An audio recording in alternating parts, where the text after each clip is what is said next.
Please join me in the Pledge of Allegiance. I pledge allegiance to the flag of the United States of America and to the republic for which it stands, one nation under God, indivisible, with liberty and justice for all. So is this All right, hello, everyone. This is the February 24th meeting of the Town of Canandaigua Planning Board. I see some unfamiliar faces, so I'll introduce folks up front here. Kim Burker is our remote facilities coordinator. Active tonight is our alternate board member, Jay Palermo. He will be our active member. Kim Schneider, board member. Mark Tolbert, board member. Amanda Van Laken, board member. I'm Chuck Whaler, board chairman. Kristen Smith, our zoning officer. And welcome back to Eric Cooper for representing MRB, the new father. Congratulations, Eric. I told him he needs a night off, so he had to come out. And Chris Nadler, our town attorney. Okay, we're going to follow the agendas published. If you need one, there's one out front. And if time comes in the meeting where you would like to address the board regarding a application, please come to the podium and give us your name and address and give us your explanation, comments, questions, whatever you'd like to address the board regarding that particular application. Please limit it to about 3 minutes if you would. So we're not here all evening, and please don't be redundant in terms of questions or concerns you may have. I will now go to the group both here and out there regarding privilege of the floor. We have Bob, of course. I'm sorry, Bob. I didn't think you were going to join us. Thought you'd be out on the ski slopes. I'm just here listening. Bob is our absent vice chairman this evening, but he's out in Utah and he's joining us. Thanks for tuning in. Okay, back to the privilege of the floor. If anyone has anything that they'd like to address the board regarding something that's not on the on the agenda this evening, now would be the time to do so. And I would ask you come to the podium if that's the case, or raise your hand if you're with us remotely. Okay, not hearing or seeing anyone. Let's move on to the agenda itself. We have one legal advertisement this evening, right, Kim, I believe, for the subdivision. And that was published in the Daily Messenger as required. I don't have the date in front of me, but probably in the last week or so, and Kim is usually very good about getting those notices published. So that is in regard to our subdivision application. And with that being said, let's move right to that subdivision. It's CPN 2025-151 Jared Ransom. It's a property at 2600 Brickyard Road. Someone here representing Mr. Ransom. Okay, I will open the hearing. Come to the podium and give us your name and address and tell us a little bit about the application. My name's Steve Conley. I live at 4485 County Road 32, Bloomfield.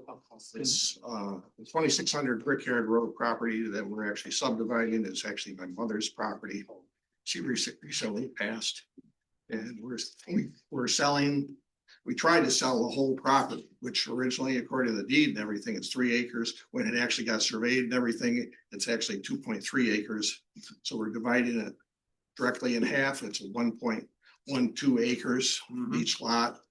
And the reason I'm subdividing is because the prospective buyer didn't want to buy the whole property.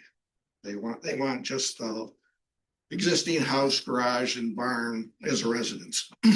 So I told them I would agree to subdivide it, and they would buy just the house, and I would retain the empty lot.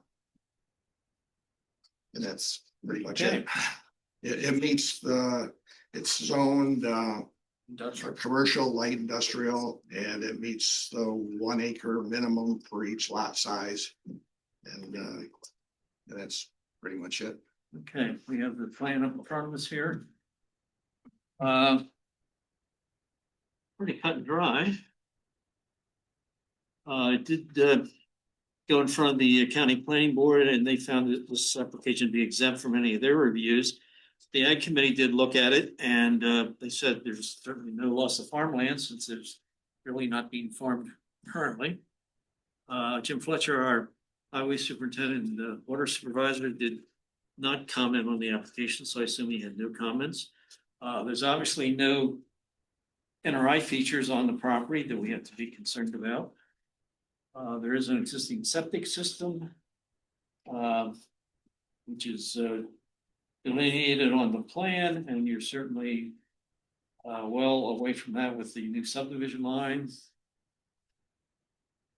And that's all I got. There is existing, there's sewer and water that runs up through there along Brickyard Road too. So I just assumed anybody buying the property would hook into, well, I think they have to, don't they, hook into public sewer? I was gonna say, is it still using the septic currently, or is I'd say, yes. Yeah, it is. But sewer is available. Yeah, you're right. It's in the Saddle and Brickyard Road. I'm not sure what the requirements are regarding tying into a sewer. Is it upon notification? Should there be a issue with a septic system, or is there a certain amount of time that you're required to tie in after it's been? That sewer's been there a while. Oh, yeah. Yeah. But see, originally there was a question, I believe, on the cloud survey about where a septic would be located. And I said, I assumed that anybody that was doing anything with the property would hook into the public sewer and water. Yeah, other than having paid sewer, and it's certainly an asset Right.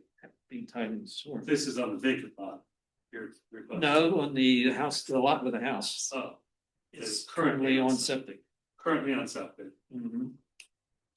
so it's not a requirement, they can remain on septic. Eventually, like you said. I know it- Do a rent. And it's a value, so. Okay. Unless But there's it's a a document, cost. unless there's a documented issue with the septic system. Yes, but there's also the cost, if connecting to the sewer. You know, free. Okay. Board, anything? No questions. No questions? Let's go out to anybody in the public, here or there regarding this application? No concerns? Okay, good. All right, well, then we'll move right ahead to, I'll close the hearing. And we'll, move to the resolutions before us. This is a unlisted action as under seeker because of the subdivision. And we got the right date on the plan, January 15th. Okay. All right, somebody let's do them separately because they're, excuse me. Oh. Mr. Dewey. Septic is. Yes, good evening. I am the person that is in the process of purchasing the property. I had the septic inspected, it failed and it crushed. It's going to be decommissioned. Okay. Thank you for letting us know that. So I don't know if Mr. Connolly forgot to mention that, but it is not a functioning septic system. So along that lines, you said earlier about within the I did not write it down. It was in the accepted zone of the new building going down the street. Something to that effect. Am I going to have to tear the existing system out or just cover it in and decommission it? That's a question for the code enforcement officer, not this board. Okay. So I just wanted to get that on the record, that's all. so currently there's no functioning septic system. That is correct. And it's your intent upon purchase of installing or connecting to the sewer, public sewer. Okay, very good.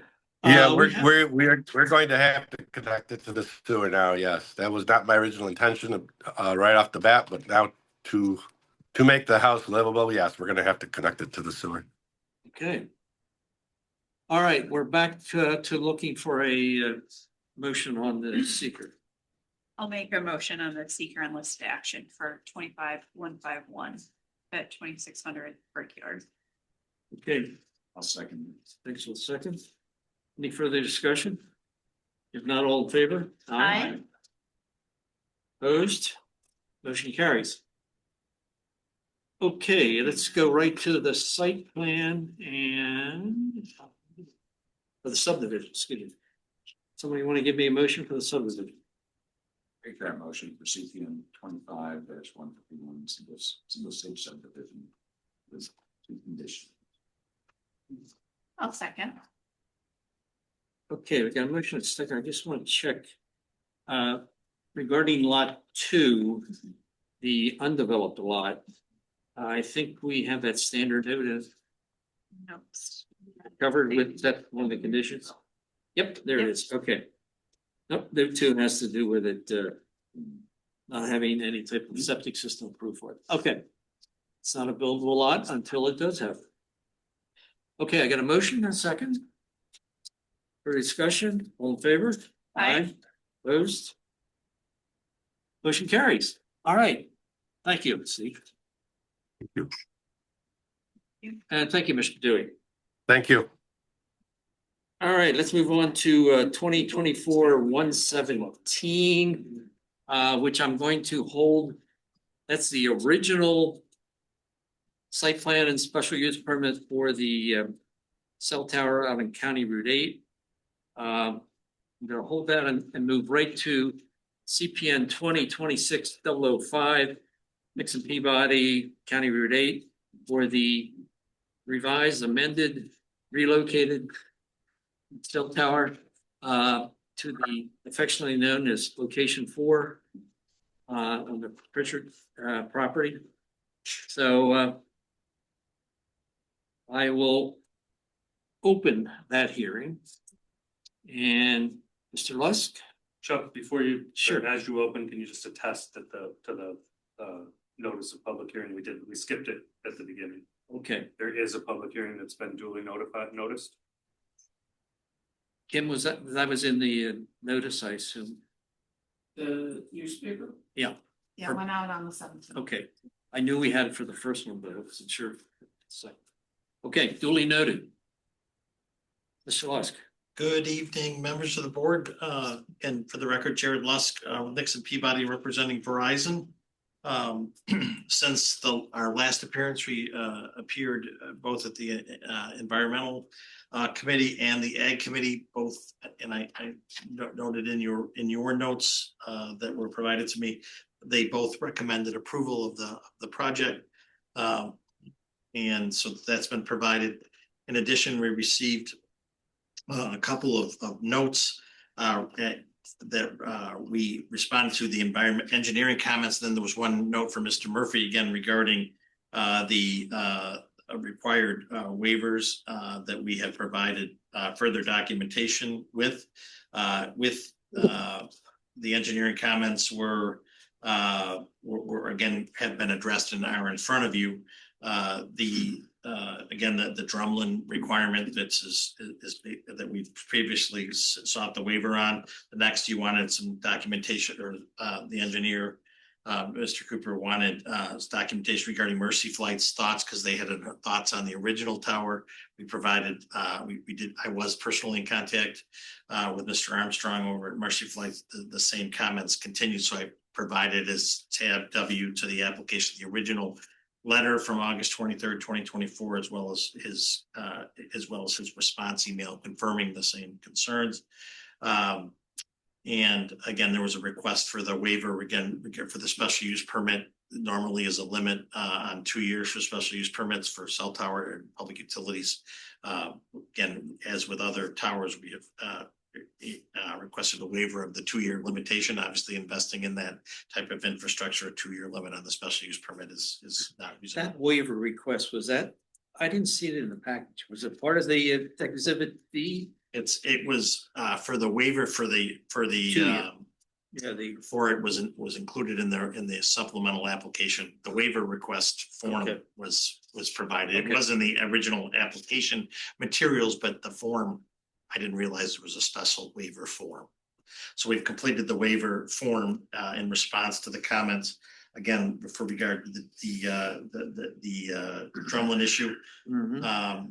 And Mr. Murphy indicated that wireless telecommunications facilities were not permitted on active agricultural lands. We disputed that the project was on agricultural lands because it was within the tree lot out of the active agricultural land. He determined that it was still active agricultural land. And so we requested that waiver. 3 was the limitation as with the prior wireless telecommunications, this special use permit limitation is only 2 years. Again, that's typical for uses, restaurants and other things. But with this amount of infrastructure with our last one, we requested a waiver of that. And the 4th waiver request is your code requires a hard reading, technical reading of it requires everything that's ever been constructed with regard to the tower in the event that the tower is decommissioned, everything needs to be removed back to its original state.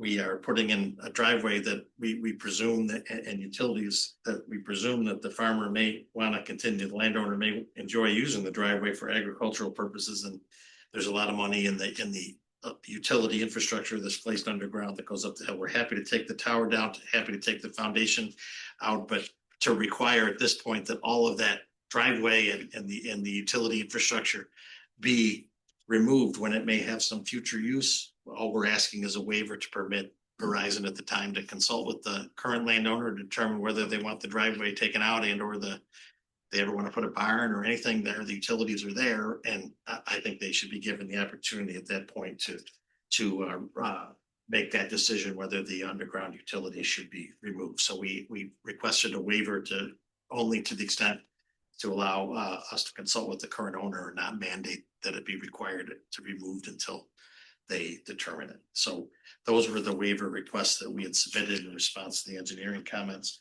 There were a couple other comments there was the code requires that we provide a certificate of need from the Public Service Commission. Your code is horribly misplaced. The Public Service Commission does not issue certificates of need for the wireless telecommunication. That's issued by the FCC. Seeking a waiver of something that doesn't exist is just can't get it. So I don't know whether I need a waiver for that or we just determined that it's not relevant. I did not seek a waiver because it's just not something that the FCC or the Public Service Commission engages in. Again, there were some notes about the EAF and the NEPA process. As been discussed with this board with previous towers, assuming arguendo at some point this board approves this tower, that's just the first step in the regulatory approval process. Verizon, upon receipt of that approval, will then now have to engage in the FCC federal regulatory process where all of this information will need to be submitted to the FCC and they will go through their own review, including NEPA. And that process will be completed under their jurisdiction and under their watch. And trust you that when I say that Verizon can't construct this tower until that federal regulatory process is complete. So we've agreed, obviously, to provide you all of the necessary details of that federal process and proof of completion of same before at the time that we apply for a building permit. Verizon will not seek a building permit until it has all necessary federal approvals for that. So again, that's just so the board, again, I think you're aware of that from previous applications. And there were a couple other comments regarding the right-of-way driveway permit. We had previously applied for highway permits from the Ontario County Department of Public Works on 2 occasions, and they were approved. The application's in, we just don't yet have it, but we fully expect that that'll be granted. And again, we'll provide that at the time that we complete the building permit application. There were some additional notes regarding phosphorus that will be added to the plans, and those plans will be submitted shortly. And again, the highway permit. And then there was the concrete washout comment, and the engineer from Costage, Dave Weisenreeder, is here, correctly pointed out that there is a note on the plan, and I did point it out to Mr. Cooper. It's there, but again, we'll confirm all that with the revised site plan materials as we move forward. So the comments were rather technical in nature, but we provided a response to the board as is expected. And Mr. Lusk, would you also acknowledge that you responded to all the requirements of the special use permit regarding a cell tower? We did in the original application, correct? Well, and you included in your exhibits in Yeah, your Exhibit D. new application. Exhibit D provided a written response to each of those conditions of a special use permit. Okay. Okay, so I mean, we've certainly discussed this application, but for Jay's information, up to speed, you have a good idea what's going on here and Yeah, from the last time we were here, I had that question about the two applications and the right of way and everything else. Mhm. My only question at this point is, within the construction zone of going into the wooded area, do you guys have a rough count of what you're taking down and what limit of construction you're doing with the trees coming down? Roughly, Dave, I know I think they're listed and I don't, of course, have them memorized. But I want to you'll have it memorized exactly. Within the zoning drawing set, there is a tree survey, so we did locate the significant trees. In general, you will see that the driveway extends into the woods. There's about a 100-foot buffer, if I can step over here for a second. The tower is about 160 feet into the woods, about 100-foot buffer that is maintained for visibility. In regards to the trees that are removed, we have about a 30-foot strip. Our access easement is 30 feet wide. And the limits of clearing for that driveway is also about 30 feet wide, such that we can do the grading for the driveway, swale on the upgraded side. And then the area around the compound itself is roughly 40 by 80 or 35 by 80. And then we clear out roughly 10 feet around the perimeter. There is a small swale on the upgraded side of the compound, which is directed easterly and then northerly. So it's just basically just enough clearing to be able to get the compound and turn around in place. wonderful, thank you.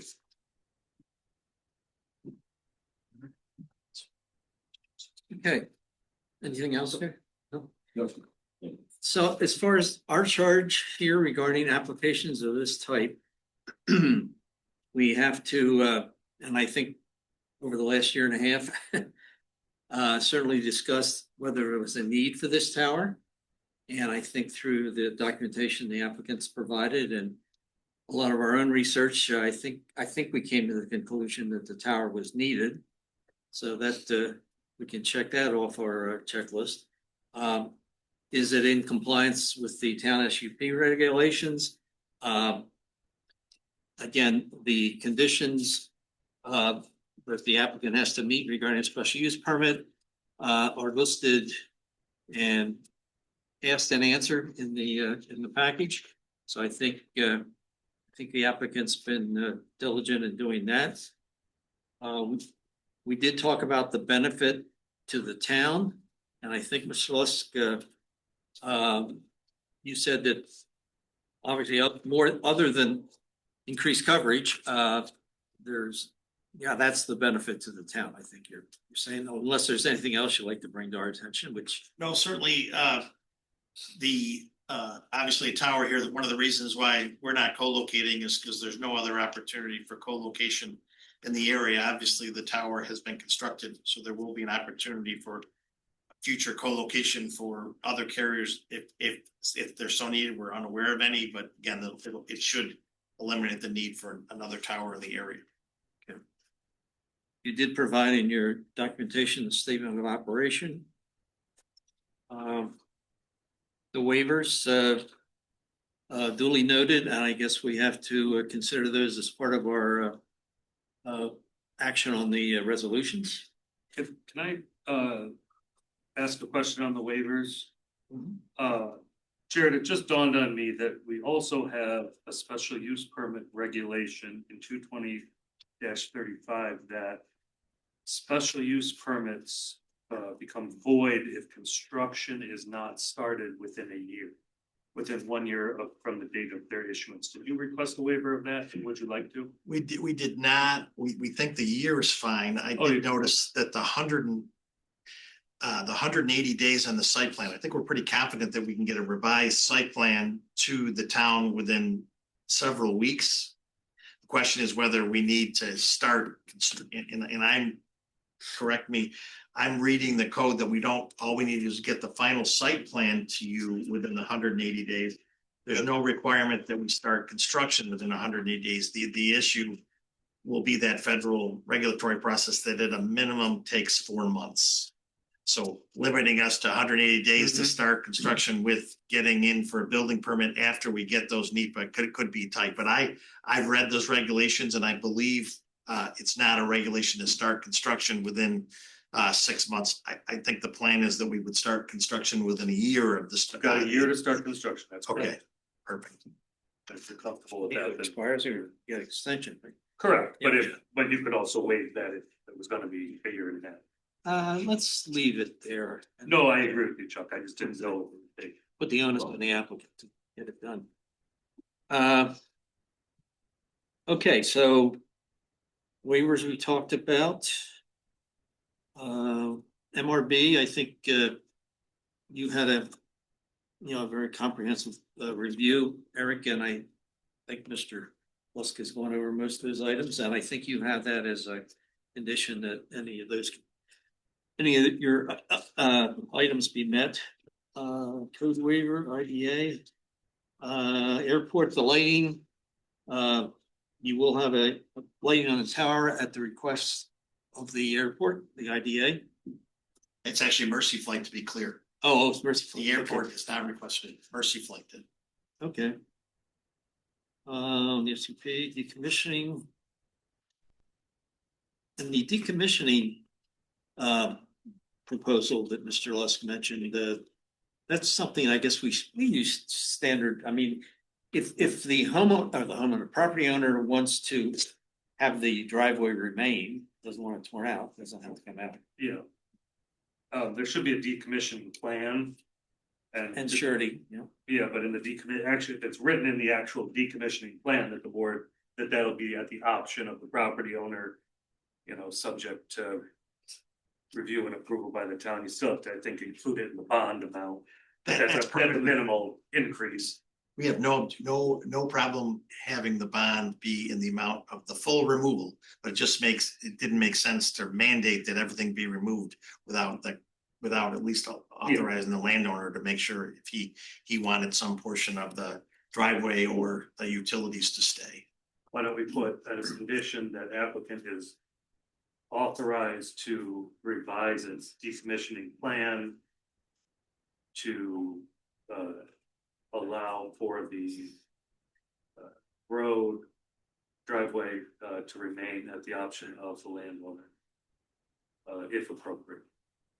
Related to the bond, we've had this discussion before for other towers. Is there an escalation for time in the bond? Yes, so the bond is permanent. It's a decommissioning bond. They pay the cost up front for it. And then the surety company, bond company is guaranteeing that they'll remove it. Regardless of the cost at that Yeah. time, Correct. tens of years from now. That's the nature of the decommissioning. Mr. I see your lease with the property owners for 5 years initially with 4-year extensions. Or with additional 2 4-year extensions? No, I saw 4-year extensions, but I didn't write how many. I think it's 4 or 5 years extensions. Okay, Extended for 4 additional 5-year terms. 4 additional 5-year terms. Yes. I remember 4, right? Not the right. 75 plus 20, so that'd be 25 years. Potential. Okay. Can I modify my answer to Mark? That being said about the bond, Yeah. there's also a factor because it's for an amount. So I'm already make sure there's a factor in there that. Inflation. Your code at your requirement is, has been previously that that bond automatically increases 10% every 5 years. So Yeah, there was something I just couldn't remember what I was thinking. Better answer than mine. Okay, we did receive some additional correspondence from some of the neighbors. Ms. Pelton, Ms. Wilson, and Mr. Bowser. Above and beyond what we had received from the other neighbors during the course of the other application reviews. Does anyone here want to address the board regarding? I'm Bruce Calder, and Heidi's put together a package and she's gonna present that. Okay. Not really a package, but. Whatever you have, whatever you have, we'll take. Your name and address, ma'am. My name is Heidi Lemare and I reside at 5260 Emerson Road. Okay. My first question is, are all the concerns carried forward from the previous application? Well, we were hoping through the course of the last year and a half that things have improved in terms of its location. It's, you know, we thought we had sort of addressed a lot of the issues the neighbors had. And it's sort of a give and take between the applicant, the property owner, the board. And I think we've come up with a compromise that I think is beneficial to all parties involved. Yeah, I'm in disagreement. I agreed with all of the opposition statements from 24 and 25. When we responded to this, we attached an image of what we thought, where we thought the tower was proposed to be, but we were unaware that it had moved like 4 times. So, I don't want to go into all the things that Mr. Campanelli said or the previous owners, but I think they still stand. I don't think this is good for our AR2 property. We are questioning the legitimacy of the need for the tower. And we do know our property values will drop if this tower is approved. Regardless of whether it's placed in those woods, that tower is sticking up. And this is a kind of a growth exaggeration, but here's my front yard and there's a tower. Granted, there's gonna be some trees, but the tower is gonna be sticking out of the top of it. It's still obnoxious. The trees might be 70 feet tall. Okay, the thing will be sticking way above those trees. It's gonna be then, and since Bushy Flight, once the lights on them, it's gonna be in our face. The whole front of our house is glass. Yeah, this is Gonna be in our face. 70% of our house. I can hide in my bathroom, I suppose. Okay. Well, But you have anything else? yeah, Okay. so I think that a balloon test would be appropriate to see exactly what we and all our neighbors are gonna see. This is significantly closer to our property. We do have concerns about the potential health risks from involuntary exposure to a cell tower radiation. Just last month, those risks prompted the U.S. Department of Health and Human Services to remove existing online safety claims. At the same time, they initiated a new study to evaluate the impacts of exposure. This causes concerns not only for people, but wildlife, livestock, and crops. In summary, I think the approval of the tower would be detrimental to property owners. All of them, except for one. And that one person is going to realize significant financial ongoing gains, and as will Verizon. So therefore, we would respectfully urge that you reject both applications in order to protect our zoning, our property investments, our community interests, and our safety. 20% is the number. Is the number. That's $100,000. That's a lot of money to us. We bought the property in '98 because it was private and it was totally surrounded by AR2 properties and AR1s. So yeah, when I gotta get up and look at that thing every morning, every day, every night, because I do work at home as well, but Okay. it's terrible. Thank you. You're welcome. Anyone else here? Yes, sir. George. Property 2191, I'm sorry, your name again? George Harrison, George Harrison. and it's agricultural, just 2 barns on there. Mm-hmm. And they're in the summertime camping and whatnot. I grow vegetables for my house there. And I don't know if you have a plan for the lower price of the property value when this goes up. Is there anything documented on that? Because if I go to resell, it's not gonna be worth as much with the tower there. Well, I know that, With the health issues and everything else, I don't wanna repeat everything that's been said. okay. Thank you. Is there a plan for lowering the property Is there a value? plan? Yeah, There's no. there's plans for everything else but that. So. Thank you. Anyone else? Yes, ma'am. I'm at 2146 County Road 8, right across the road from where this is. Okay, face looks familiar, need a name. Helton. Susan Oh, Helton. okay. Susan, My questions were mainly health related and noise pollution. If anyone has any input on that, I would appreciate that. what do you mean by noise pollution? Is there gonna be like a constant buzzing? Or what sort of, Okay, I don't know. we'll ask the applicant, you can tell us your concerns and we'll try to get it this way. I was also wondering about the time frame of the construction Mm-hmm. from start to finish. How long is that going to last? Yeah. Those are my main concerns. Okay, well, thank you for bringing it to our attention.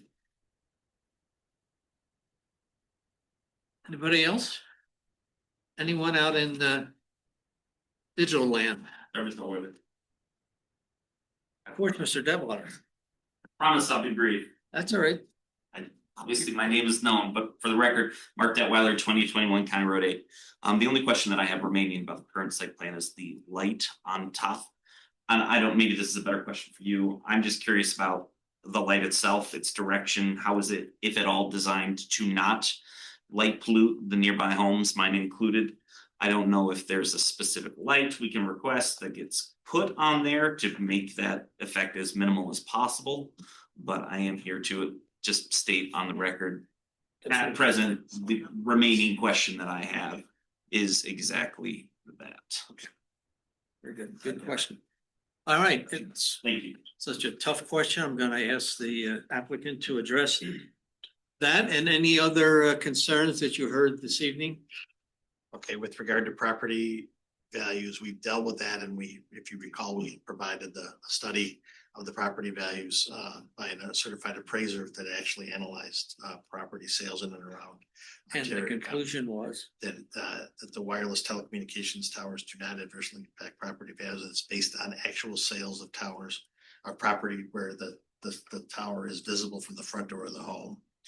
As I said previously in the prior meetings, and again, it's shocking to me as someone who's raised children that are 23 and 25, the most important factor in determining where we would live, one of the leading factors is the school district, but a recent survey that reliable wireless telecommunications is now ranked higher in people's search for homes than the school district, which is always amazes me.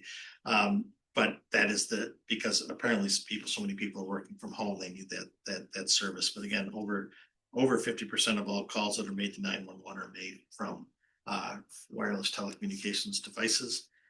So a reliable network in the area is important. Again, the application does contain application materials for both sites, does contain that property valuation report with regard to health effects. Again, the wire is I can't speak for Mr. Nadler, but I believe he's aware of the provisions of the Telecommunications Act of 1996 that forbid the board from considering health effects in their determination, been preempted. With regard to the light,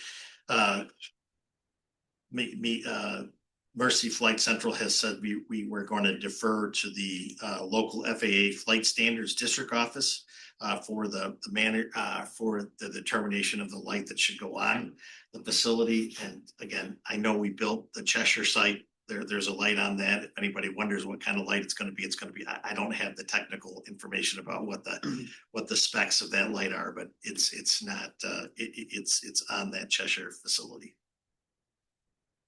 Is it a steady light or a blinking? I can ask, Dave. I did not do that site, so I don't have the answer on that, one, but I can find out. Typically the flashing red. It's usually a flashing red light. Yeah, that's what I'm thinking, the one in Cheshire. Yeah, so again, it's, Yeah. Let's I think it was flashing. yeah, flashing red light. I believe Yeah. so. And then because it's not, again, it's up to because it's not mandated by the FAA, it's sort of up to the local regional. We can assume that is what they're gonna put on it, is what they have in Cheshire. But again, that's the answer. Hey Chuck, may I make a comment? Sure, Bob. That light in Cheshire is behind my house and it's red, non-flashing light. Steady red. Steady red. Steady red. Mhm. Thanks. Okay. Thank you. Okay, that answers the I got question. a question. You made a citation to something that forbids the board from considering health effects. Can you say that again? The Telecommunications Act of 1996, which is a federal law, expressly states that local boards can't consider health effects. The federal government has determined what the safe levels of radiation are, and it's not something that the local boards can consider the health effects of the wireless telecommunications network. We're required to demonstrate to you that the project is operating within federal standards. That information's in the materials. After we've provided that information to you, you are prohibited by law from considering it in your decision making. And which agency is that? That's an act of Congress. What's I'm sorry? That's federal law. It's not. Well, it's federal law, but who's made you said you made, somebody at the federal level has made the determination that there's no health effects. Did I hear that correctly? That's the federal law itself that says you can't consider it. So. Oh, no, I heard what you said. I'm sorry, I'm I confused. thought I heard you say somebody. Can you correct, you know more about this? So federal law says you can't consider We can't. the health effects. That being said, I'm going to assume, and Mr. Lusk will correct me if I'm wrong, that some agency in the federal government has made determinations about the health effects of cell towers. I don't know, if it said there's no health effects, but I think the determination was most likely whatever health effects. Yeah, and I'm just considered. curious to know what agency. I'm sorry, the FCC sets the regulations, FCC. They determine the safe levels. safe. And then exhibit N to our application to you. Again, I think it's important to understand it, that there's an engineering study in there and without reading the full report. It says the proposed Verizon wireless antenna configuration in service, the composite exposure from this facility in all areas at ground level will be below 1% of the maximum exposure level. So this facility will be less than 1% of the maximum. Aren't you forcing them to consider that by including that? Well, it's in the report to demonstrate that that we are in full compliance. Once we demonstrate we're in compliance with the reg, then you can't consider it. Thank you. Thank you. What happens if the federal government says if the safety is less? So- If there's more health. Don't address the applicant, address the board, and you were not called on, so I'll have you reconsider any comments you have. The board is talking right now. Go ahead, Tim. One more question.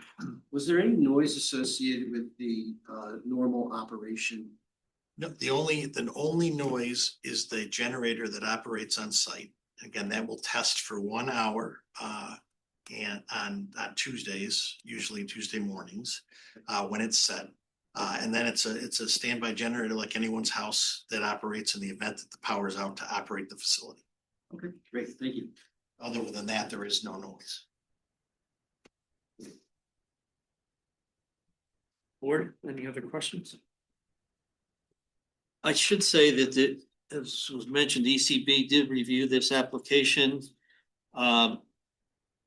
Requested that the number of trees that be removed for the access and the actual compound be, minimized as much as possible, the tree removal. The ag committee found no major loss of ag land because of its location in the trees. In, different than having it out in the open for some of the other locations where they did take up actual ag land.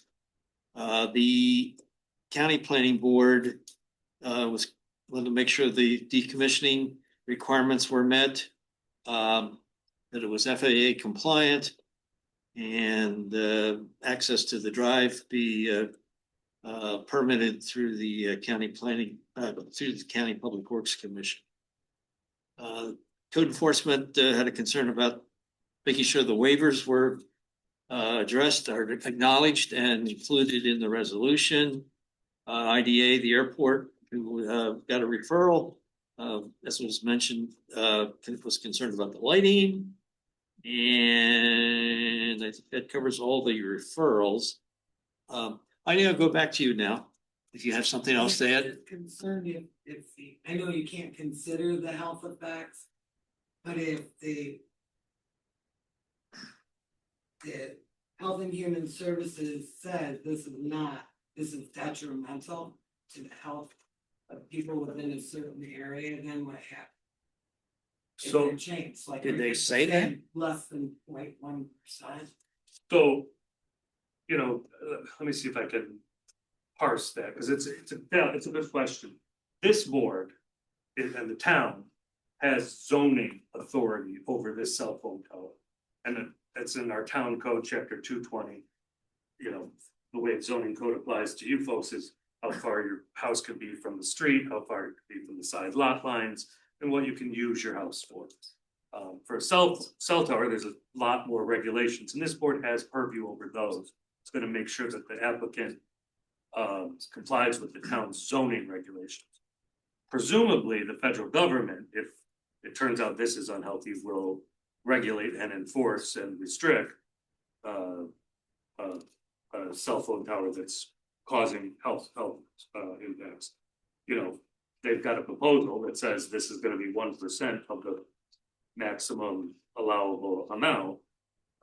If they build it and it turns out it's pumping out, horrible things, then the federal government is responsible, the FCC is responsible for monitoring, regulating, and enforcing and putting a stop to this. Not this board, but the FCC, Federal Communications Commission. So is this the final stop for whether this is approved or? This is They've got a first lot, stop. they've got a lot more work with the federal government. Is there any other local government involved with this? The county needs to issue a driveway permit. Driveway permit, yeah, for the access. That's about it. And building permit for the tower itself. Yeah, that's through the town. Okay, well, Okay. just kind of stick. Yeah, well, that was my question. What I saw of a study, I didn't see much of it because I didn't have a lot of time to do all that. Meetings and minutes, downline meetings and minutes. But what I saw, I didn't see our local area represented in the property value table. We have a lot of realtors around here. So I would invite them to tell us, because I believe our property values will drop significantly. And who's gonna compensate us for that? I mean, Now, you get a study from Verizon that says it's not going to, ask them, it's a bias. ask them. We have a lot I know. around here. Yeah, The realtor manager for a year. I don't want to justify Verizon's study, but I think it was based on a bona fide real estate appraiser who's done appraisals in situations such as this and have found, as Mr. Lusk explained, that there was no drop in value. Yeah. In fact, people actually seek out towers sometimes. So this board has Verizon's analysis as well as analysis submitted on its previous on Verizon's previous application, which I'd let you reference for the record and have this included in the record. CPN 2024-117 was also considered by the planning board as part of this, including the information and materials the applicant submitted, as well as the information and materials on that application that the neighbors, that the residents, the public submitted, as well as the information submitted by Mr. Campanelli. Mr. Lusk, you don't have an objection to the board to have that being included into the record, Mr. Campanelli's materials on this matter, do you? Correct, no, nor our response. Again, we did provide that certified appraisal report with regard, and they did check sales in and around Ontario County with regard to residential property in there. It was a bit of a challenge, if you recall, because most of the towers are located within rural areas, far away from residents. So we needed to have sales that were both close in time, both before and after the construction of the tower, to be able to compare those actual sales that were houses within the relevant distance of it. And again, so sometimes we're able to find those sales in the town of Canandaigua, for example. In this case, we had to go to surrounding the appraiser had to go to surrounding sales in Canandaigua, in Farmington, and I don't remember. So I think some of them were in Mendon, again, similar within a reasonable distance to get sales that were close in time, both before and after the construction of the cell tower, to get the necessary data. Susan, was your question answered regarding the sound? And Yes. the only sound would be the generator going on once a week for an hour, I guess. Okay. And Mr. Detweiler, did you get your question answered regarding the light? Yes, thank The you. tower? Okay. All right, anyone else have any questions regarding this application? If not, I'll close the hearing. And we'll move on to the seeker. Now, this, Eric, the original application went through a declaration and all that. That carries on and brings us to this seeker unlisted. Did we complete seeker? We did the declaration of intent and all that. No, my understanding was that this wasn't coordinated, or this is theoretically coordinated review, but there aren't other agencies with which to coordinate. And So anything that occurred then carries over to this application? no, No? So this is a standalone seeker resolution unlisted? Okay. which There you go. requires coordinated review to the extent that there's agencies with which to coordinate that review, but that work. Okay, so there's no need, This one. so there's no need to reference that occurrence. Okay. So we have a standalone seeker resolution for unlisted action. For this particular application.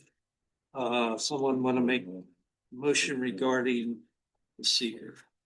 And I guess I should say that the applicant submitted or responded to all the Part 2 impact assessments regarding the environmental issues.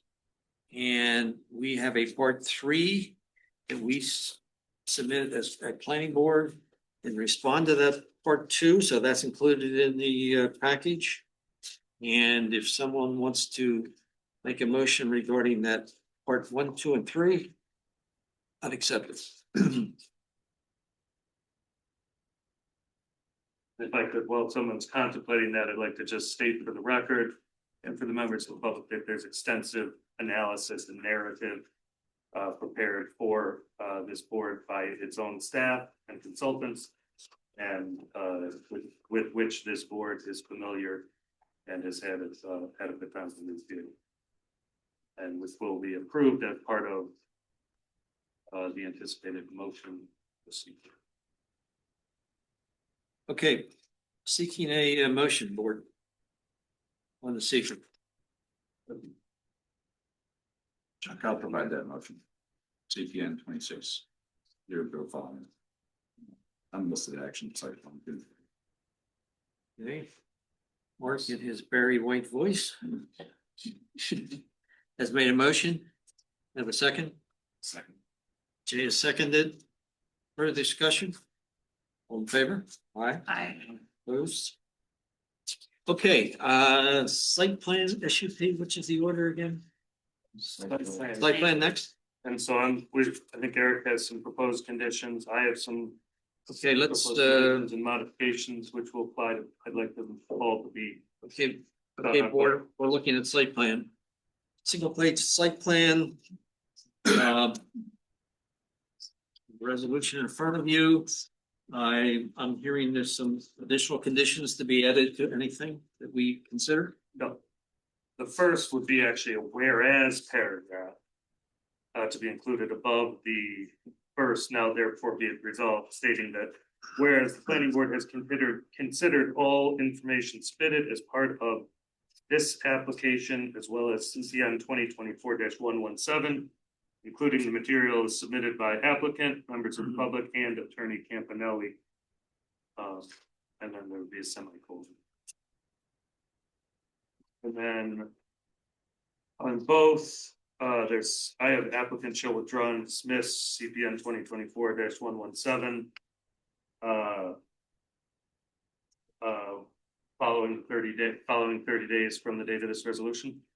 Well, I would say the resolution is in final non-appealable form, right? Because At the point when the resolution is in final non-appealable, I'm comfortable with that. And then I had be it finally resolved after all conditions that the planning board has reviewed applicant's exhibit D, which addresses the manner in which the proposed tower complies with town code section 220-35 and town code section 220-60, and hereby adopts the same to be included as part of the findings. And I'd like that included as part of the site plan resolution as well as the special use permit resolution as the same set of comments. And then Eric, would you have other conditions? Yes. Going back to the top. Okay. On the first page, so this is the third whereas up from the bottom. I note a waiver that was submitted, revising that for the two waiver requests, and as I put in the conversation tonight. And a condition that the applicant is authorized to revise its decommissioning plan to allow the retention of the roadway and utilities if requested by the landowner. Do we want to add something about the bond and the Sure. decommissioning? He's got, it's in there. It's in there already? With the 10% that Mr. Lusk every fifth year, Mr. Lusk referenced. Okay. Again, we're talking site plan now, folks. So those added conditions or anything else you'd like to add, I would entertain them now. If not, I'll take a motion. This is site plan release would be. I'm just looking through my notes to see, because the waiver request on the special use permit timeframe will be I next. think it's special use, yeah. Okay. Just wanna No, I'm get ducks in. a row. carrying it on this side of my brain. Okay. Make sure we conclude it. Okay, so then since I'm talking, make a motion for the single stage site plan approval with the for 26005, with the updates to the whereases and the conditions as noted and discussed here. Okay, thank you, Amanda. Do I have a second? I'll second the Joe. Second. For discussion? If not, all in favor? Aye. Aye, opposed? Okay, and last but not least, the special use permit. And there are a couple conditions that carried over from the site plan, right? Okay, and as Amanda mentioned, the request for the waiver of the expiration 2-year. Is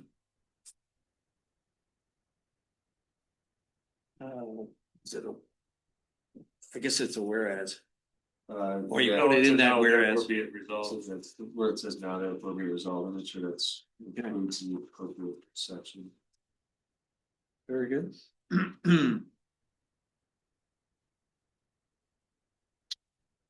So there'd be an inspection every 2 years and the permit would be as long as the property is being used as a.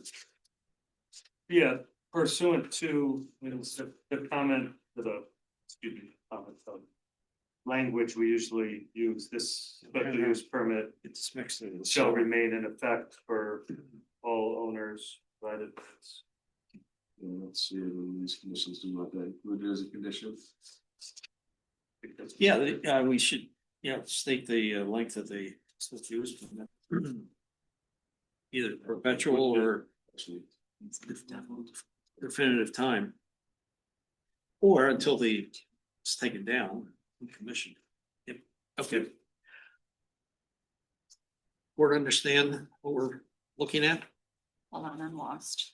I have 2 special use permit resolutions. One has 4, the other has. Those aren't 5. conditions, Okay. those are whereases, they sure look like conditions. mean- It sorry. confused me too. I misspoke. I think I think the special use permit, it looks very similar to the single stage site plan, or maybe I'm jumping ahead of myself. Hold on, sorry, hold on.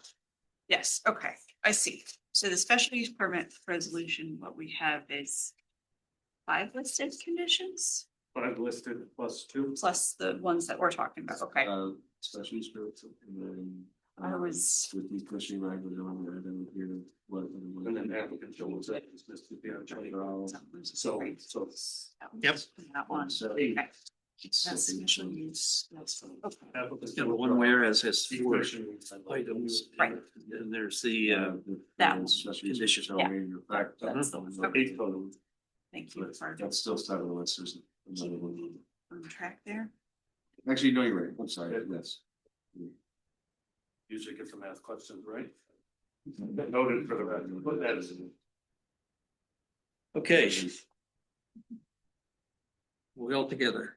My only question is, does it max out at that 25 years? Do we have a 5-year lease term and then 4 renewals? Does the special use permit expire at the end of that 25th year? No, well, kind of. So If they go away. the special use permit, as is the law in New York State in most cases, lasts for as long as the special use continues.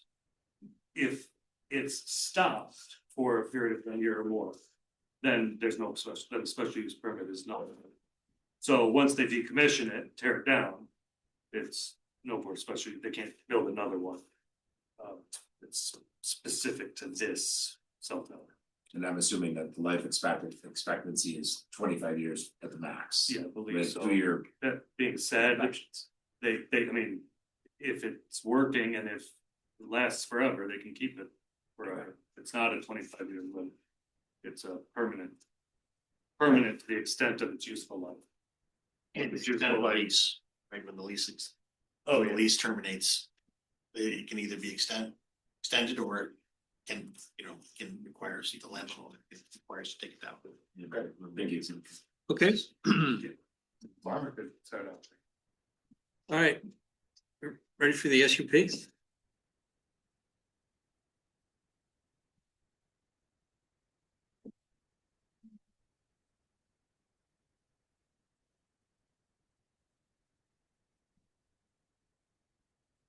As I am caught up. I'll make a motion for the special use permit at 26005. The conditions and revisions as we have just.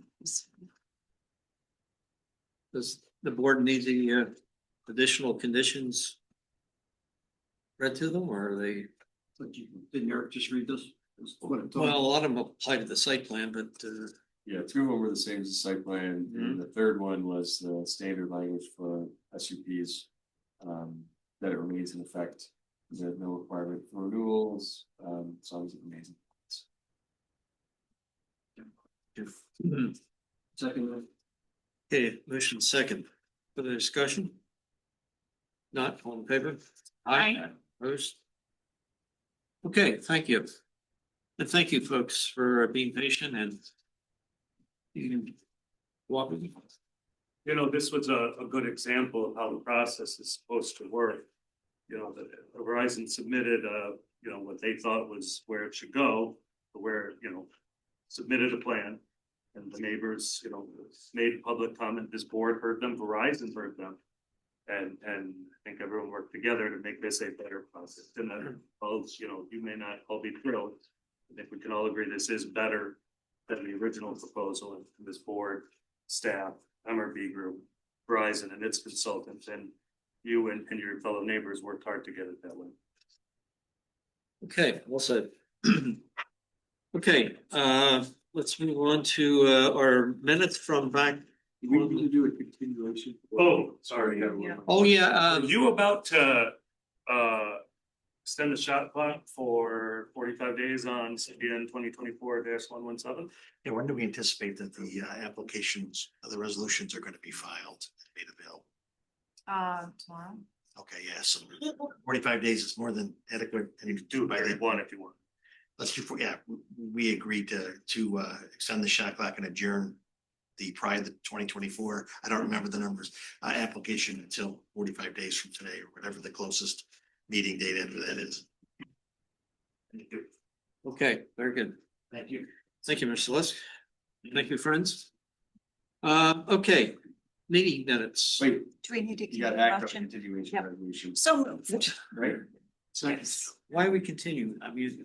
I mean, it's still in effect, it's on the agenda, right? Okay. Do I have a continuation? You did. Motion. So you I have got it. one, got a second. Do over I have there. a second? Tim, Am I behind? Did we vote yet? we have not voted yet. We, All in favor? aye. Okay. Everybody Voted. caught up? All right, back to the minutes. 210.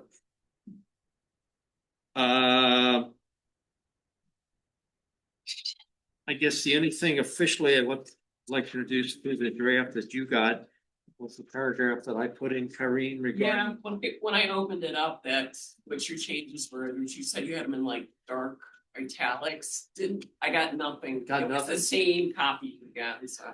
Okay, from what you saw, what I had asked to be included was my recall or recap of the that was the the ordinance committee. Remember from the last, Yes. yeah, that paragraph did not get included, so I'd like to have that included as an amendment to the minutes as published. So are you going to send that to me? Because I don't have what you wanted in there, I would have put it in there. You just type it up and send it to me, I don't know if you need it in. Okay.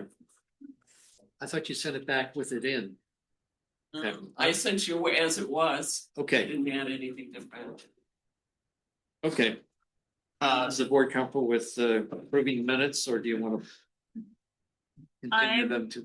comfortable since you had provided those updates and then it seems you've already typed up, so I'm comfortable with that, so I'll make a motion. Okay, Approve the minutes from the Thank you. last meeting. okay.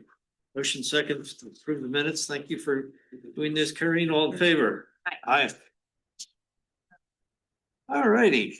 We've got some letters of credit. Oh, Sureties to monies. release, and you were looking for the bundled package and you got it. Got one big fella. One big fella from One big Pierce fella. Brook, and then the all the little ones catching up on ones that have been hanging for a while. Let's do the Bundles? Excuse me? Do you have the bundle bundles. Do we have the bundles? The details described in the requested to these You documents. have the bundle, Yeah. the ones. Oh,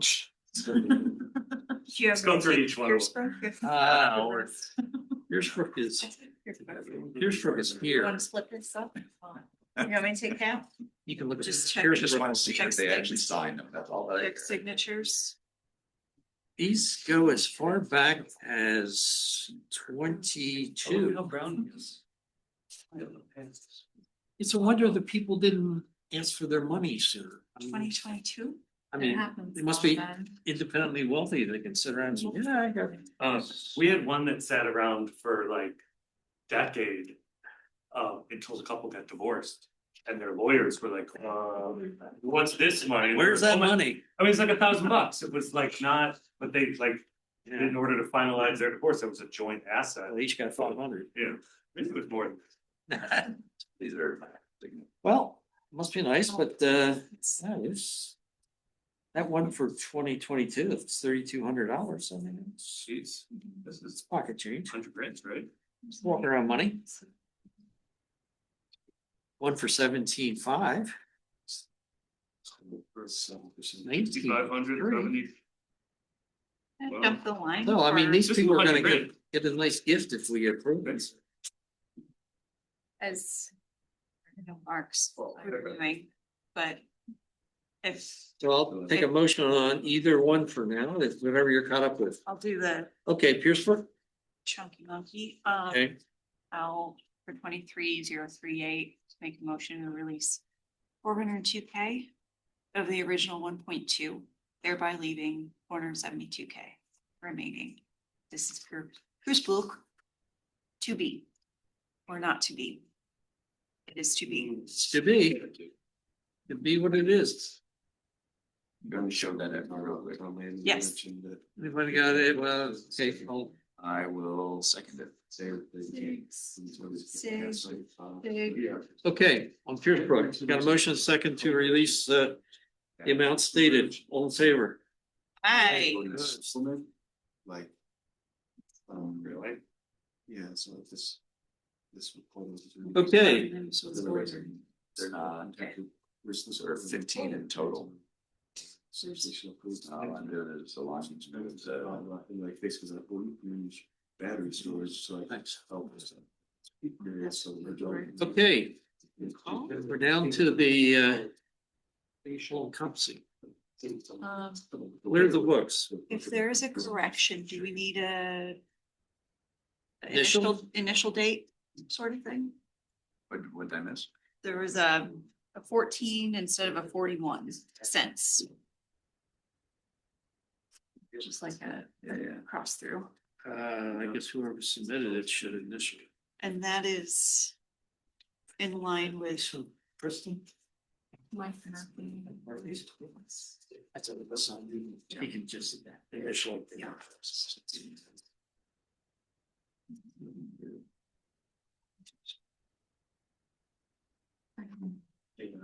Oh, wow. I know you have to sign all of them. The line. signature. I didn't know that was part of the deal. But you still have to sign all of those. Sorry. It's all right.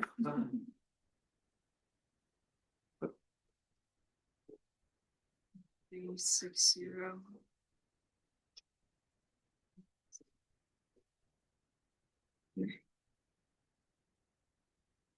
Still.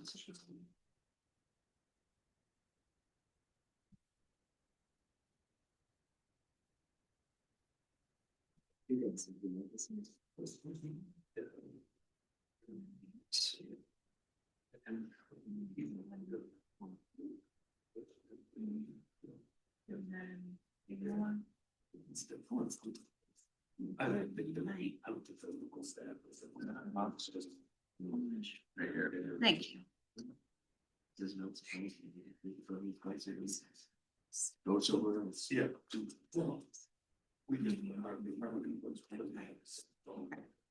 Not. 3955. I checked the numbers Okay. and I checked for signature. Okay. Transmission. 3664. It was in charge. Read the numbers.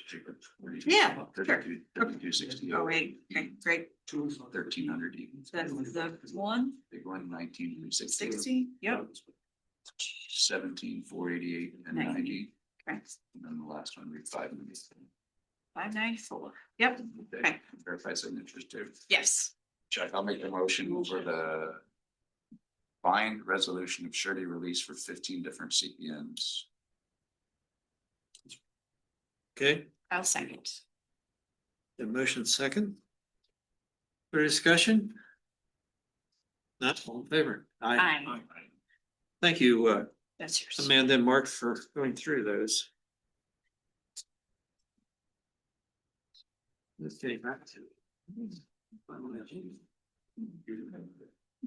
All right, we have no referrals from town board, no referrals from other agencies, no recommendations to the ZBA.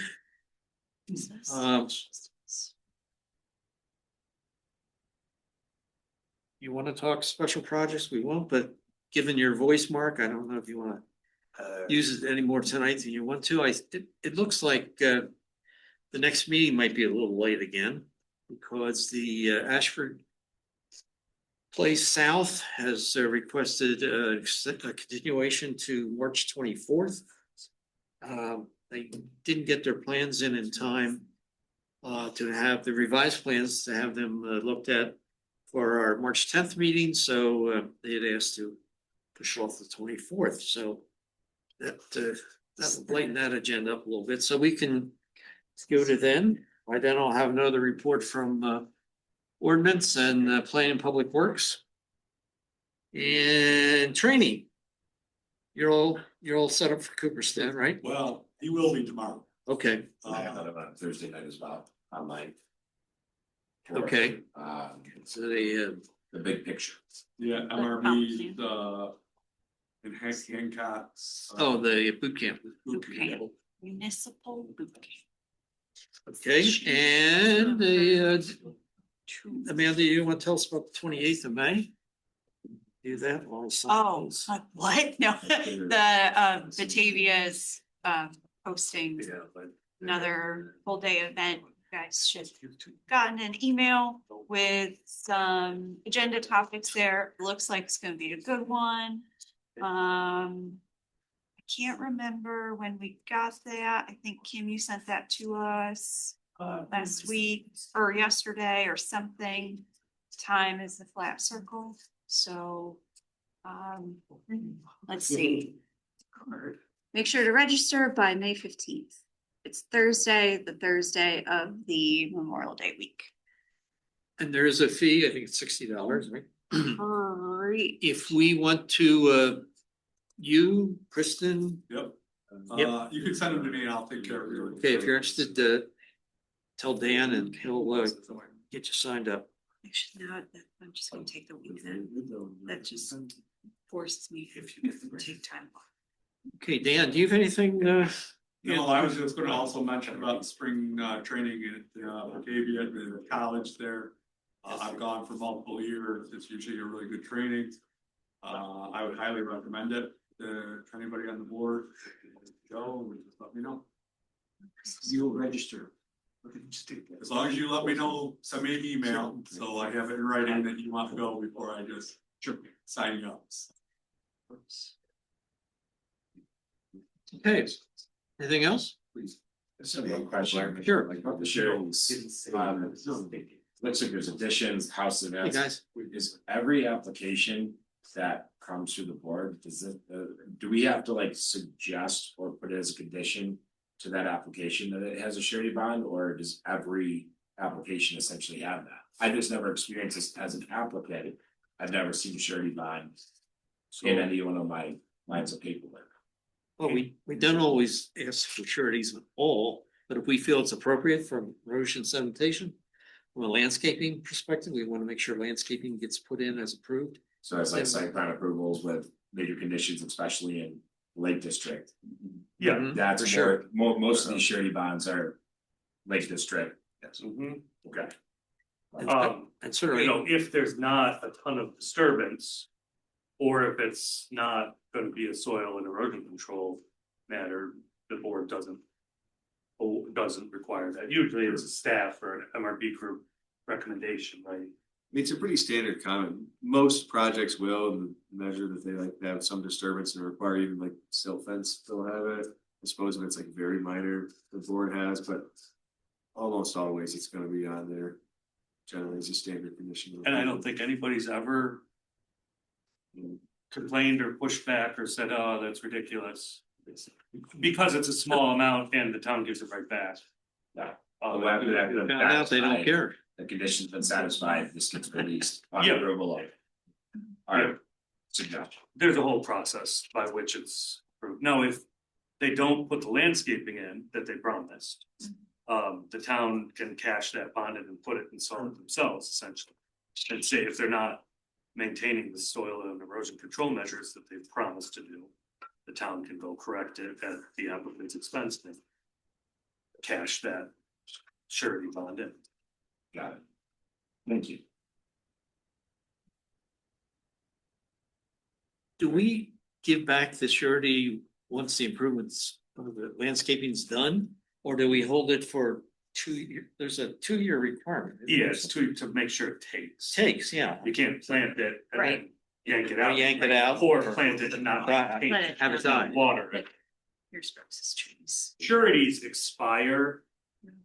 Letters of credit are released. And then they can also post the cash. And the town clerk just kind of holds it until released. Like the shrubs in front of the solar on County Route 10. It's sad. They The trees. code will have to get after them in the spring. All righty. Anything else? Is that it? Oh, we're here. Okay. Mark, you made it through. I actually feel fine. Just So you feel fine? Just seeing us. You guys just make me feel better. Okay. Yeah. Okay, let's get 7:20, motion to adjourn 7:22 PM. Okay, second, all in favor? Aye. Jay, thanks for sitting in. And while we're all, we're all I was gonna say I have a niece, but they don't.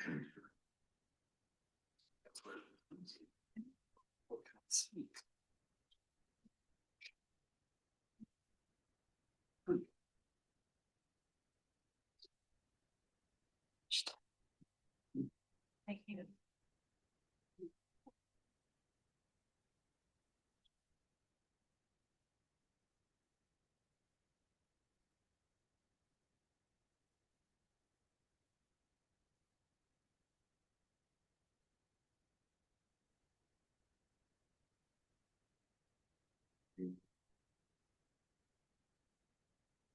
I hold like motion, wow. And it comes out without the other things. It's really great. You wrote that 5 years ago. Oh, wow, good job. I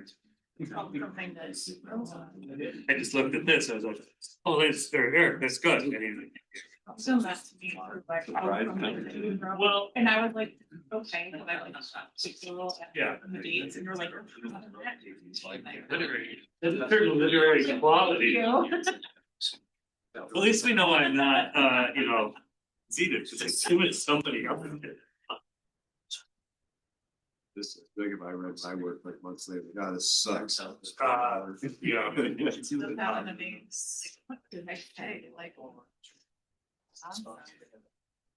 No, I second had them doing it. And rewrite, never satisfied. Chords. And then I'll read it months, years later. But I have to go back and argue it 3 months, 2 months later to see like. It's the only thing I'm gonna do. Okay. We're gonna add to the slides. Yeah, there's speaking. I know it says. They'll withdraw their. Other application. Now I would offer to have prior to immediately following the 30-day. For. And then also, I want them to, when does their shot about the first?